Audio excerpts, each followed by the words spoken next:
E aí, pessoal, tudo bem?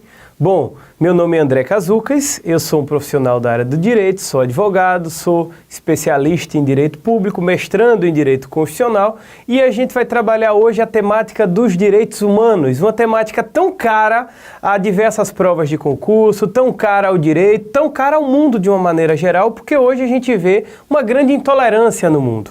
Então, daqui para frente, os direitos humanos eles tendem a ser cobrados com muito mais ênfase em provas de concurso, eles tendem a ser cobrados, inclusive, em outras fases dos certames, provas que tenham segunda fase, terceira fase, até temas da prova de redação envolvem os direitos humanos. Então, o objetivo do nosso trabalho hoje é tentar, de alguma forma, desvendar algumas características dos direitos humanos. O que os direitos humanos vão impactar na sua prova? Você vai ter que marcar o X na questão correta. E a gente está aqui para isso, para te orientar, para te direcionar e para fazer com que o seu estudo ele seja o mais facilitado possível. André, você vai exaurir o conteúdo todo? Nunca ninguém consegue ter a margem total, a margem global. Ninguém sabe tudo. O que a gente faz, através de uma análise estatística, é tentar, dentro dos temas mais recorrentes, dentro dos temas mais cobrados em prova, dentro dos editais mais extensos, a gente vai trabalhar os principais temas, os temas que mais caem. Você, concurseiro, você tem que trabalhar sempre com estratégia. Estratégia de que forma? Não adianta você estudar aquele conteúdo que não cai em prova. O concurseiro ele deve sempre observar provas anteriores. Eu recomendo que vocês acompanhem na internet. Há diversos sites que têm exclusivamente questões. Então vocês podem pegar um site desse, o site de sua preferência, e aí você vai começar a resolver questões. A partir das questões, você vai trilhar você vai conseguir desvendar a prova. Você vai entender o que a banca quer. Então, se você vai fazer uma prova do CESP, você sabe o que o CESP cobra. Se você vai fazer uma prova Carlos Chagas, você sabe o que a Carlos Chagas cobra, que é diferente do CESP, apesar da prova ter evoluído muito. Se você vai fazer uma prova da Fundação Getúlio Vargas, como é, por exemplo, a prova de ingresso da OAB, você vai também saber qual é o perfil daquela sua banca específica. E nesses sites você encontra todas as bancas. Então, mesmo as bancas que realizam concursos de menor porte, o meu concurso é FUNCAB, o meu concurso é IBFC, você vai conseguir localizar naquele site o perfil da prova.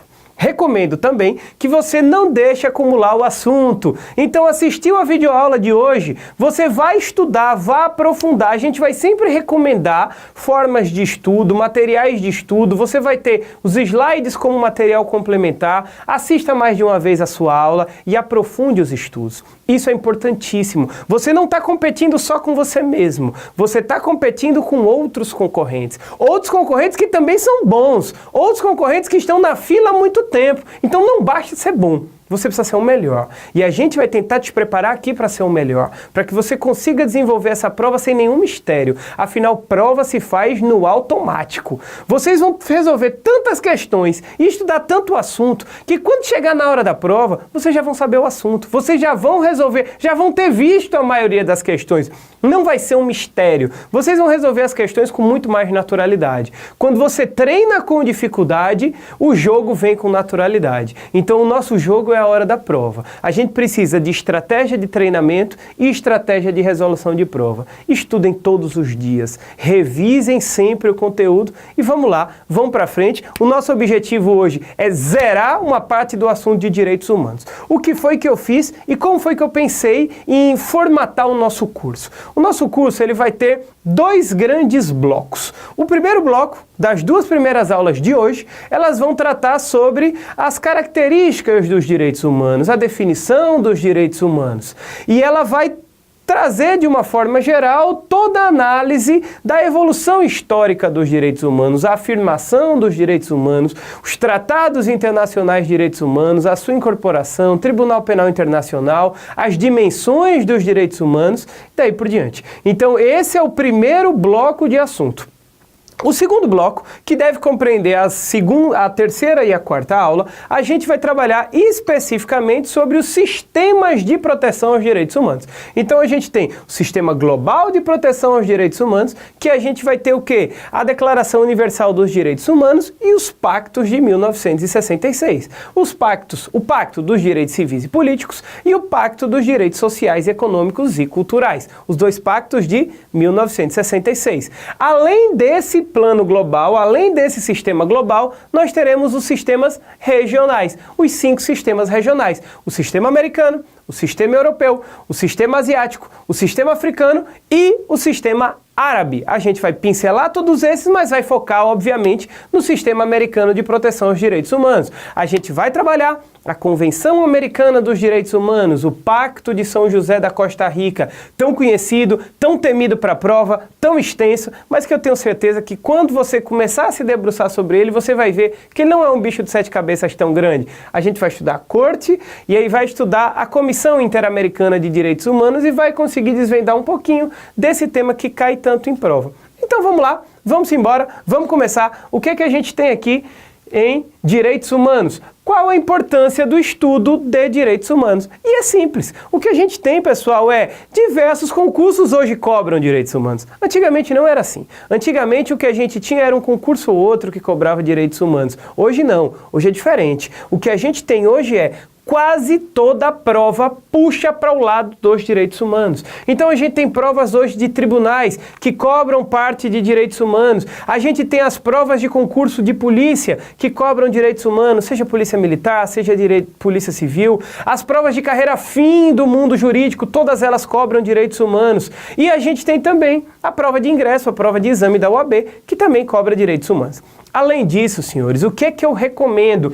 Toda prova que vai ter redação, então se a prova tem redação, a chance do tema da redação estar ligado aos direitos humanos é enorme, porque esse campo de estudo é muito vasto. Então se você entender a evolução dos direitos humanos, eu tenho certeza que você vai estar muito mais preparado para realizar qualquer prova de redação, porque muitas delas acabam envolvendo uma interdisciplinariedade. E a disciplina dos direitos humanos, mais do que as demais matérias do direito, sem desmerecer outras matérias tão importantes, ela é bastante cobrada nas provas de redação. Então vamos lá, vamos tentar desenvolver tanto a prova objetiva, quanto dar umas dicas. Quem sabe a prova de redação não pode cair uma matéria dessa e vocês vão estar sabendo, pessoal. Vamos embora. Além disso, o que é que a gente tem? Definição de direitos humanos. O que são direitos humanos? Como é que a gente estabelece? Qual é o rol de direitos humanos?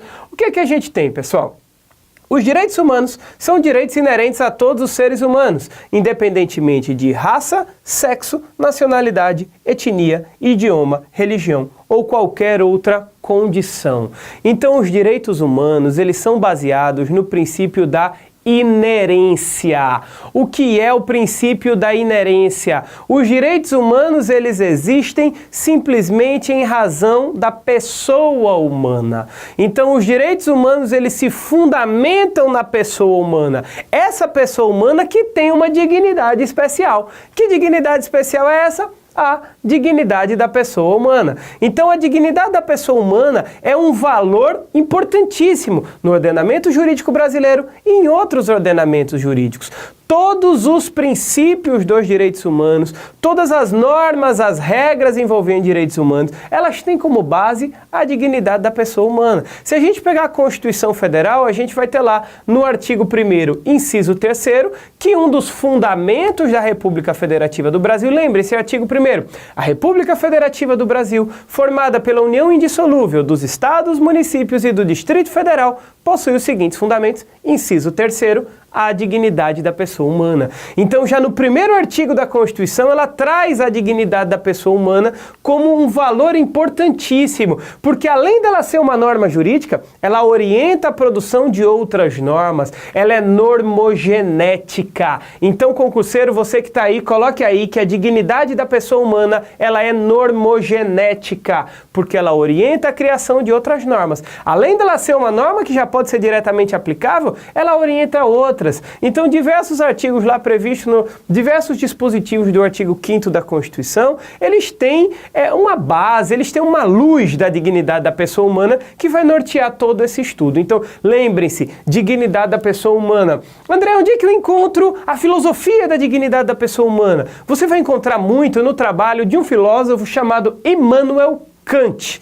Kant, em diversas das suas obras, sobretudo na Crítica da Razão Pura e na Metafísica dos Costumes, ele vai trazer lá, pessoal, a ideia do que é a dignidade da pessoa humana. Bom, aqui a gente não quer trazer todo o conhecimento de Kant, nenhum objetivo é esse, mas eu quero que vocês entendam o seguinte: o que é a dignidade da pessoa humana? A dignidade da pessoa humana é tudo aquilo que diferencia o ser humano das demais coisas. As demais coisas, elas servem ao ser. Então, por exemplo, esse pincel aqui, ele tem uma função específica. Ele vai me servir, ele vai ser utilizado por mim para que eu possa ministrar a minha aula. Então, ele tem uma função instrumental. As pessoas não. As pessoas, elas existem por si só. Elas possuem um fim em si mesmo. Elas não servem a alguém. Por elas existirem por si próprias, é que elas têm uma característica especial. Que característica é essa? A dignidade da pessoa humana. Então, a dignidade da pessoa humana nada mais é do que aquilo que diferencia o ser da coisa, do que aquilo que diferencia o indivíduo de tudo aquilo que ele possui em volta. E é essa dignidade especial que vai dar a luz aos direitos humanos. Então, nada mais importa se não importar a dignidade da pessoa humana. Tudo o resto é importante por conta da dignidade da pessoa humana. Então, tenham isso em mente. Eu quero estudar direitos humanos. O que é que eu preciso entender? Eu preciso entender que direitos humanos é direito de ser humano. Direitos humanos não é direito de bandido. Direitos humanos não é direito de criminoso. Direitos humanos não é direito exclusivamente do excluído.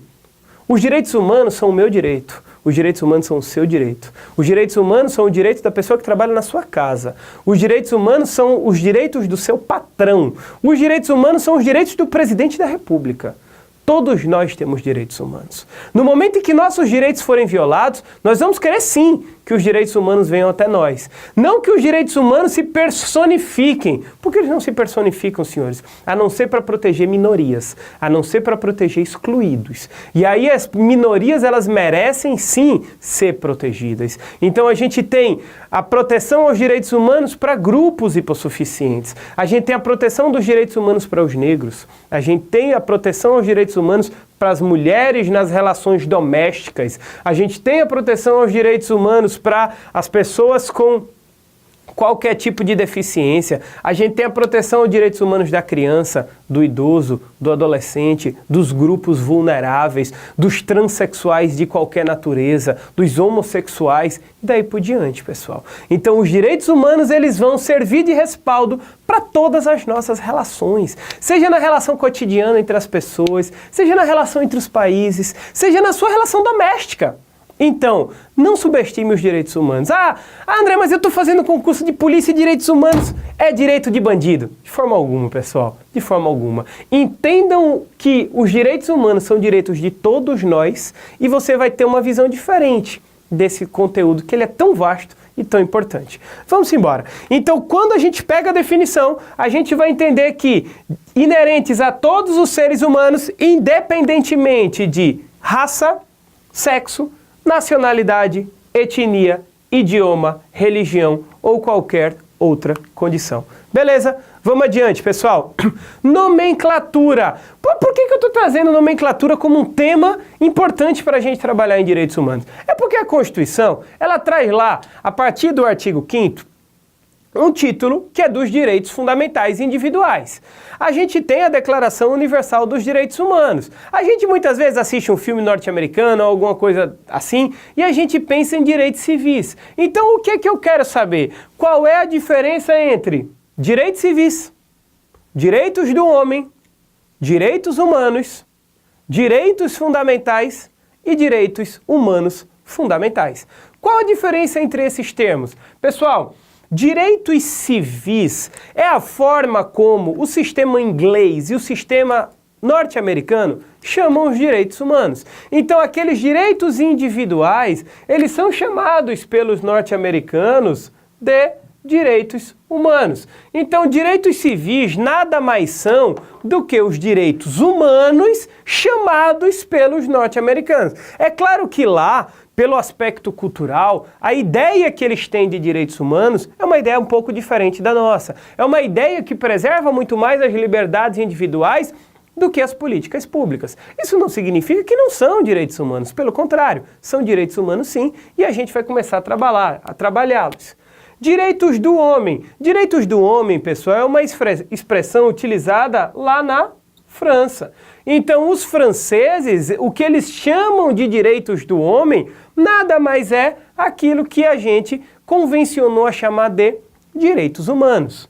Os direitos humanos são um nome que a ONU encontrou para catalogar esses direitos. Então, o rol da Declaração Universal dos Direitos Humanos, e aí, senhores, está começando a estudar direitos humanos, leia a Declaração Universal dos Direitos Humanos. Por quê? Porque ela é a interpretação autêntica dos direitos humanos. Então, o que a gente tem de importante nos direitos humanos? Está na Declaração Universal. É dela que vão surgir todos os demais direitos. Quando você pegar a Declaração Universal dos Direitos Humanos, você vai ver que ela é parecida com o Pacto de São José da Costa Rica, que ela é parecida com a Constituição Federal do Brasil no rol dos direitos fundamentais. Mas por quê? Porque todas essas declarações de direitos internacionais ou internas surgem da Declaração Universal dos Direitos Humanos. Então não tem para onde ir, pessoal. Tem que estudar a Declaração Universal dos Direitos Humanos de cabo a rabo, ainda que ela não esteja especificamente no seu edital. Eu recomendo a leitura.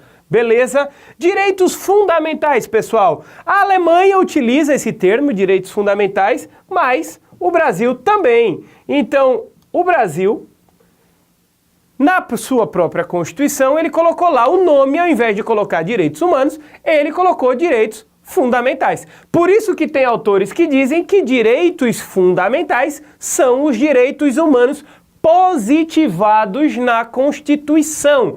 Não esquece isso. Direitos fundamentais são os direitos humanos positivados na Constituição. André, o que é positivado? É escrito, é formalizado. Então, o direito positivado é aquele direito escrito, é aquele direito que está na Constituição. Então, se ele está escrito na Constituição, ele foi positivado na Constituição. Se ele é positivado na Constituição, o nome que a ele é atribuído é de direitos fundamentais. Além disso, pessoal, direitos humanos fundamentais. Que parte da doutrina adota essa nomenclatura, que também é uma nomenclatura interessante, como por exemplo Manuel Gonçalves, que é um grande doutrinador na área de direitos humanos, como por exemplo Fábio Condé Comparato, que também utiliza essa nomenclatura. Vale a pena os senhores estudarem o livro A Afirmação Histórica dos Direitos Humanos, do Fábio Condé Comparato, que ele traz uma digressão histórica e afirmação dos direitos humanos. Isso aí para provas mais elaboradas, provas que têm segunda fase. Então você está estudando para o concurso da magistratura,